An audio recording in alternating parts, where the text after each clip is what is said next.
അസ്സലാമലൈക്കും എല്ലാവർക്കും നമ്മുടെ പുതിയൊരു വീഡിയോയിലേക്ക് വീണ്ടും സ്വാഗതം. അപ്പോൾ ഇന്ന് നമ്മൾ ക്ലീനിങ്ങിൻ്റെ 4ാമത്തെ ദിവസമാണ്. ഇത് ഷബാസ് മോൻ്റെ റൂമാണ് നമ്മളിന്ന് ക്ലീൻ ചെയ്യുന്നത് കേട്ടോ. അപ്പോൾ ഇത് ഓവറായിട്ട് ക്ലീൻ ആക്കാനൊന്നുമില്ല, അതുകൊണ്ട് പെട്ടെന്ന് ഈസി ആയിട്ട് നമുക്ക് ചെയ്തെടുക്കാവുന്നതാണ് കേട്ടോ. അപ്പോൾ ഞാൻ രാവിലെ മധുരക്കിഴങ്ങ് വെച്ചിട്ടൊരു കറി തയ്യാറാക്കിയിരുന്നു. അപ്പോൾ അത് നിങ്ങളെ കാണിക്കാമെന്ന് വിചാരിച്ചു കേട്ടോ. ഉരുളക്കിഴങ്ങൊന്നും കൂട്ടാൻ പറ്റാത്തവരുണ്ടാവുമല്ലോ, കിഴങ്ങൊന്നും കൂട്ടാൻ പറ്റാത്തവർ, ഷുഗറുള്ളവർ, അതുപോലെ ചിലരൊന്നും കിഴങ്ങ് കൂട്ടില്ല. അങ്ങനെയുള്ളവർക്ക് കിഴങ്ങിന് പകരം മധുരക്കിഴങ്ങ് വെച്ചിട്ട് കറിയൊക്കെ തയ്യാറാക്കാം കേട്ടോ. അപ്പോൾ ഞാൻ ചെറിയൊരു റെസിപ്പിയാണ് കാണിക്കുന്നത്. മധുരക്കിഴങ്ങ് നമ്മൾ ആവിയിൽ പുഴുങ്ങിയെടുത്തിട്ടുണ്ട്. എന്നിട്ട് തണുത്തതിന് ശേഷം അതിൻ്റെ തോലൊക്കെ കളഞ്ഞെടുക്കുക. പിന്നെ ഞാൻ ഉള്ളി, തക്കാളി, ഇഞ്ചി, പച്ചമുളക്, മഞ്ഞൾപ്പൊടി, മുളക് പൊടി, മല്ലിപ്പൊടിയൊക്കെ ഇട്ടിട്ട് ഒന്നങ്ങ് വാട്ടിയെടുത്തിട്ടുണ്ടായിരുന്നു കേട്ടോ.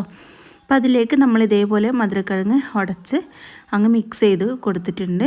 കുറച്ച് വെളിച്ചെണ്ണ ഒഴിച്ച് കൊടുക്കുക, അതുപോലെ തന്നെ കുറച്ച് മല്ലിയിലയും കൂടെ അങ്ങ് ഇട്ട് കൊടുത്താൽ മതി കേട്ടോ. ഈസി ആയിട്ട് നമുക്ക് തയ്യാറാക്കാം. ചെറിയൊരു മധുരം ഉണ്ടാവും, അതുകൊണ്ടാണ് മുളക് പൊടി ചേർത്തിട്ടുള്ളത്. എല്ലാം മുളക് പൊടി ചേർക്കണം എന്നില്ല കേട്ടോ. തേങ്ങാപ്പാൽ വേണമെന്നുണ്ടെങ്കിൽ ഒഴിച്ച് കൊടുക്കാം, ഞാനിവിടെ ഒഴിച്ച് കൊടുത്തിട്ടില്ല. അപ്പോൾ ഇത് നമ്മൾ പൂരീൻ്റെ കൂടെയും ചപ്പാത്തീൻ്റെ കൂടെയും ദോശേൻ്റെ കൂടെയൊക്കെ നല്ലൊരു കോംബോ ആണ് കേട്ടോ. അപ്പോൾ ഉരുളക്കിഴങ്ങ് കൂട്ടാത്തവരുണ്ടെങ്കിൽ മധുരക്കിഴങ്ങ് വെച്ചിട്ട് ഇതേപോലെ നിങ്ങൾക്ക് തയ്യാറാക്കാം കറി. അപ്പോൾ ഞാൻ തലേ ദിവസത്തെ മാവ് ഇരിക്കുന്നുണ്ടായിരുന്നു, അപ്പോൾ അത് വെച്ച് ദോശ ഉണ്ടാക്കുക കേട്ടോ. ഞാൻ കഴിഞ്ഞ വ്ളോഗിൽ ഇതിൻ്റെ റെസിപ്പി ഇട്ടിട്ടുണ്ട്. മുതിരയും ഉഴുന്നും ചെറുപയറും ഒക്കെ വെച്ചിട്ടുണ്ടാക്കിയ ദോശയാണ്. മുത്താറി കേട്ടോ. അപ്പോൾ എല്ലാം കൂടെ വെച്ച് ഉണ്ടാക്കിയ ദോശയാണ്. കഴിഞ്ഞ വ്ളോഗ് കണ്ടവർക്ക് അറിയാം, ഈ റെസിപ്പി കണ്ടിട്ടുണ്ടാവും കേട്ടോ. അപ്പോൾ അതിലേക്ക് പിറ്റേ ദിവസം തയ്യാറാക്കിയ കറിയാണ് കേട്ടോ. അപ്പോൾ നല്ല ഹെൽത്തി ആയിട്ടുള്ള റെസിപ്പിയാണ്. അപ്പോൾ ഇനി അടുത്തത് നമ്മൾ ബെഡ്റൂം ക്ലീൻ ചെയ്യാന്നുള്ളതാണ് കേട്ടോ. ഇപ്പോൾ ചെറിയ ബെഡ്റൂം ആയതുകൊണ്ട് തന്നെ പെട്ടെന്ന് നമുക്ക് ക്ലീൻ ചെയ്തെടുക്കാൻ പറ്റും. ഇപ്പോൾ രാവിലെ ഞാൻ വൃത്തിയാക്കിയിട്ടൊന്നും ഉണ്ടായിരുന്നില്ല, അപ്പോൾ എന്തായാലും മൊത്തത്തിൽ ക്ലീൻ ചെയ്യാണല്ലോ. അപ്പോൾ ആ റൂമിലേക്ക് വൃത്തിയാക്കാനൊന്നും നോക്കിയിട്ടില്ല. അപ്പോൾ ആദ്യം അവിടുത്തെ സാധനങ്ങളൊക്കെ ഒന്ന് പുറത്തേക്ക് മാറ്റി വെക്കാം. ഇപ്പോൾ ബെഡ്ഷീറ്റ് നമ്മൾ എന്തായാലും ഇപ്പോൾ മാറ്റുന്നില്ല, പുതപ്പും ബാക്കിയുള്ള കാര്യങ്ങളൊക്കെ മാറ്റി വെക്കുന്നുണ്ട്. നമ്മൾ മേലെ തട്ടുമ്പോൾ പൊടി വീഴുമല്ലോ, അപ്പോൾ ബെഡിലേക്ക് ആവാതിരിക്കാനാണ് ബെഡ്ഷീറ്റ് മാറ്റാത്തത് കേട്ടോ. ഇപ്പോൾ ജനലുകളൊക്കെ തുറന്ന് വെച്ചിട്ടുണ്ട്. പുതപ്പൊക്കെ നമുക്ക് മാറ്റിയെടുക്കാം. ഇനി പുതപ്പൊക്കെ അലക്കണം. അപ്പോൾ എന്തായാലും ഇന്ന് പുതപ്പൊന്നും അലക്കുന്നില്ല കേട്ടോ, അതിന് വേറൊരു ദിവസം കണ്ടെത്തിയിട്ട് അലക്കണം. ഇപ്പം നമ്മളിപ്പോൾ അലക്കിയിട്ടുണ്ടെങ്കിൽ പെട്ടെന്ന് അങ്ങ് ഉണങ്ങി കിട്ടില്ല. വെയിലുണ്ടെന്ന് പറഞ്ഞിട്ട് കാര്യമില്ല, കട്ടിയുള്ള പുതപ്പായതുകൊണ്ട് പെട്ടെന്നൊന്നും ഉണങ്ങി കിട്ടില്ല. അതുകൊണ്ട് അതിന് പ്ലാൻ ചെയ്ത് തന്നെ അലക്കണം കേട്ടോ, നല്ലത്. പിന്നെ പുതപ്പില്ലാത്ത അവസ്ഥ വരും. അപ്പോൾ ഇതാ മോൾ ഭാഗമൊക്കെ തട്ടി, ജനലൊക്കെ തട്ടിയിട്ടുണ്ട്, എല്ലാ ഭാഗത്തും തട്ടിയിട്ടുണ്ട് കേട്ടോ. പിന്നെ കട്ടിലൊന്ന് നീക്കിയിട്ട് അതിൻ്റെ ഇടയിലൊക്കെ ഒന്നങ്ങ് തട്ടിയെടുത്തിട്ടുണ്ട്. വലിയ പൊടിയും കാര്യങ്ങളൊന്നും ഉണ്ടായിരുന്നില്ല. കട്ടിലിൽ അത്യാവശ്യം പൊടിയൊക്കെ ഉണ്ടായിരുന്നു കേട്ടോ. നിലത്തൊന്നും അധികം പൊടിയൊന്നുമില്ല. നമ്മളെപ്പോഴും തട്ടി അടിഭാഗമൊക്കെ തുടക്കുന്നതുകൊണ്ട് തന്നെ അധികം ഉണ്ടായിട്ടില്ല. അലമാര ഞാൻ ഇതേപോലെ നീക്കി തുടക്കാറുണ്ട് കേട്ടോ. എന്നാലും നമ്മൾ ഡീപ്പ് ക്ലീനിങ് ആണല്ലോ ഇന്ന് ആ റൂം, അതുകൊണ്ട് ഒന്നുകൂടെ അങ്ങ് അടിച്ചെടുത്തെന്ന് മാത്രം. അധികം നമുക്കൊന്നും ഉണ്ടായിട്ടില്ല, വൃത്തിയേടൊന്നും. ഇനി നമുക്ക് എല്ലാം തന്നെ ഒന്ന് ക്ലീൻ ചെയ്തെടുക്കണം. അപ്പം നമ്മൾ മേലെ തട്ടലും അടിച്ച് വാരലൊക്കെ കഴിഞ്ഞിട്ടുണ്ട്. ഇനി ബെഡ്ഷീറ്റൊക്കെ ഒന്ന് അലക്കാനിടാം.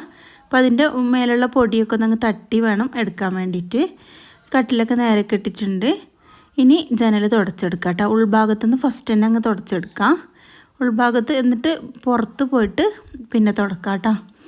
അപ്പോൾ ഞാൻ നനഞ്ഞ തുണി വെച്ചിട്ടാണ് തുടച്ചെടുക്കുന്നത്. അത്യാവശ്യം പൊടിയുണ്ട് കേട്ടോ. ഫ്രണ്ടിലെ ജനലിൽ നന്നായിട്ട് പൊടിയുണ്ട്. എങ്കിലും ആണെങ്കിലും വണ്ടി പോകുന്നത് കൊണ്ട് തന്നെ നന്നായിട്ട് പൊടിയുണ്ട് കേട്ടോ. അങ്ങനെ 2 ജനലും തുടച്ച് കഴിഞ്ഞിട്ട് അലമാരയും ഒന്ന് മോൾ ഭാഗം ഒന്ന് അതിൻ്റെ മുകളിൽ കയറിയിട്ട് തുടച്ചു. എന്നിട്ട് അവിടുത്തെ സാധനങ്ങളൊക്കെ അവിടെ തന്നെ വെച്ചു. ഇനി അലമാരൻ്റെ എല്ലാ ഭാഗവും ഒന്നങ്ങ് തുടച്ചെടുത്തിട്ടുണ്ട്. അങ്ങനെ പുറത്ത് പോയിട്ട് നമ്മളിതാ ജനലൊക്കെ തുടച്ചെടുത്തിട്ടുണ്ട് കേട്ടോ. ഇനി അകം മൊത്തത്തിൽ നമുക്ക് ക്ലീൻ ചെയ്യാം.